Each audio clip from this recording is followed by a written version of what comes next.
Yeah, just what a great job by App State. We've seen each other way too much in the span of 8 days, I believe, 5 times. Um, Obviously, I think the inning that we could all talk about the sixth inning, but we had the fourth inning there.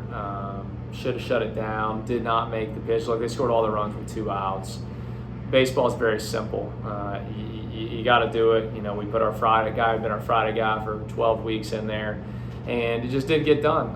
And it's not for lack of effort or anything such as that. It's just you got 2 outs, you have 2 strikes on multiple hitters, and we don't get it done. It's a very simple story, but I give all the credit to App State. Those guys were so competitive.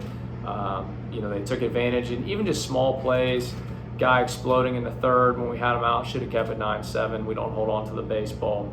A chopper follows a walk. Chopper in the infield. Guy runs just like a bat out of hell, gets down the line, and the guy at second base took a great enough, secondary, and then obviously exploded into a tight angle around the bag and scored without a play at home to make it 11-7. And then obviously Boyd did what he did. He's just been a heck of a player. He is a tremendous player. I know we were fortunate to have the player of the year in this league, Shane Lewis, but if you talk about player of the year the last 2 weeks, my goodness, that kid's been really, really good. So, kudos to them and his development. But in the end, look, you just got to make pitches and plays with 2 outs. It's not rocket science. We've had 2 games like that. We talked about this with the team, and you can have the greatest game plan on the planet, and if you don't execute, or you just walk people, which is what we did, then you're going to lose, especially against really, really good teams that compete at the highest level, as App State certainly does. And I give all the credit to Kermit and staff. They do a really good job. I'm impressed with their turnaround. I'm sure people are impressed with what we've done in the turnaround. I think maybe you could argue probably 2 of the most improved teams in the league, and obviously such a great league with so many teams that keep getting better and better. Coach, start out, you're up 7-0. After that first inning, I thought, the way Cole started off that AB, great start of the game. Forces a full count, gets on base with a single, you guys get 2, and, things are hot. How was everything in the dugout? And you're coming out in that bottom of the 4th inning. Really you have a chance to close the door there.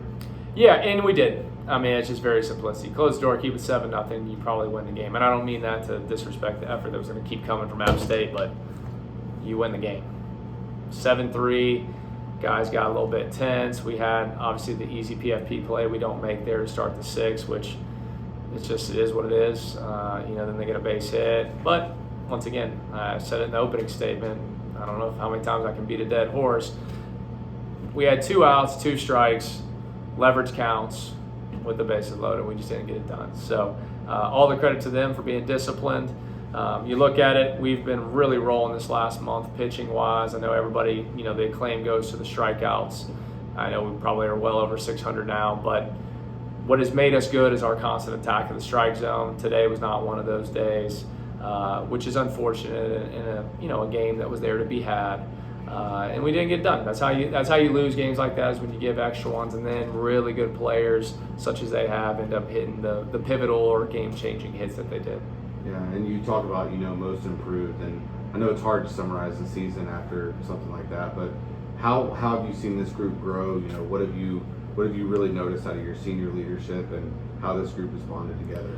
Well, look, the senior leadership's been really, really solid. I know we missed Clay for a while when he broke his thumb. I guess that leaves us now. We're 27-9 when he catches. I'm pretty good at math. That's a 750 winning percentage. So he's outstanding. Bartolero's had such a great year.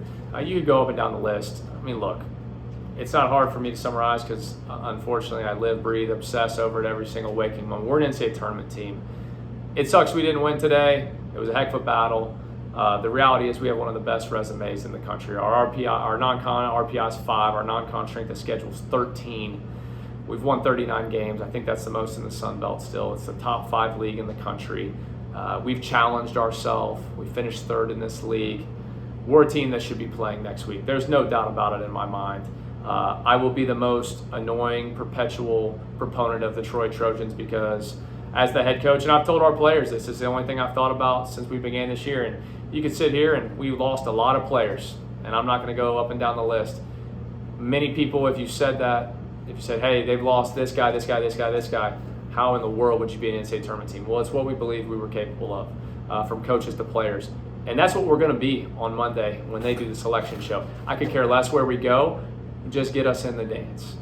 We deserve to be in the dance. All those guys that are upset right now from losing a game that they had their grasp on, they need another opportunity, and I hope at 12:01, and I'm going to be greedy, hopefully we're one of the first ones so we don't have to be tense. I've sat in rooms where you get really tense, but I'll give you a quick story, and most people when they lose don't get long-winded, but sometimes I like to talk through. As a player in 2007, I sat there, and we were the very last team chosen. We were sitting there at 39-20, same record, okay, in the old Big East when I was at Louisville, and we were the third team in our league, and we were the last team to get in. We shouldn't be the last team in, but for story's sake, we were the last team to get in.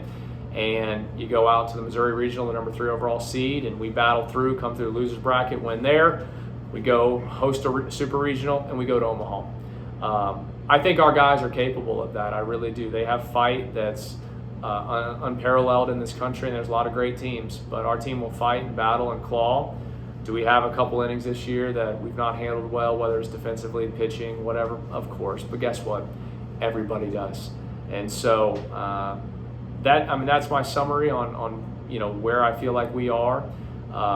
It's a tough pill to swallow whenever you lose and you're done in a tournament, especially when it's such a competitive atmosphere such as this. But the reality is we have more baseball to play, and we got to keep our heads right so that when we do that, we have the opportunity to win. Thanks, Coach. Awesome. Thanks, you guys.